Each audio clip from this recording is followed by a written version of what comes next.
नमस्कार दोस्तों, मैं हूँ इंदु राजभर। मैं विवाह गीत गाने जा रही हूँ। अच्छा लगे तो आप लोग कमेंट कीजिएगा। बाबा नारौरा बाग बगैचा, बाबा नारौरा बाग बगैचा, बाबा नारौरा घनी बसावाड़ कहाँ रे दला उतरी, बाबा नारौरा घनी बसावाड़ कहाँ रे दला उतरी, बेटी ला दे बाबा बगैचा, बेटी ला दे बाबा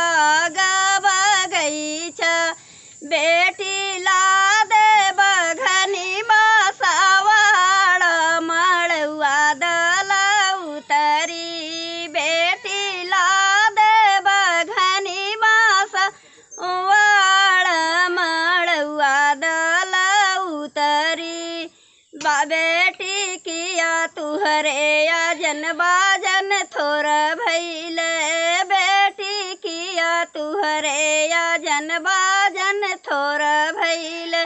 बेटी किया तोरे साजना धूमिल कहे रे मना बेटी, बेटी किया तुहरे साजना धूमिल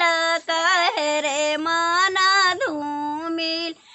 पापा नाही मोरे अजन बाजन थोर भैले, बाबा नाही मोरे अजन बाजन थोर भैले,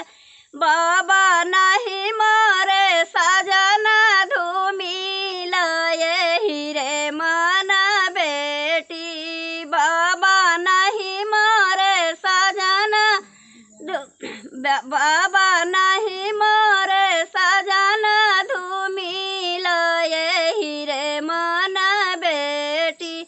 बाबा ये कहीं बातेर उरा चुकनी, बाबा ये कहीं बातेर उरा चुकनी, बाबा हम गोरिया बरा सांवर यही रे मना बेटी, बाबा हम गोरिया बरा सांवर यही रे मना धूमिल, बेटी सांवर सांवर जानी कर, बेटी सांवर सांवर जानी कर,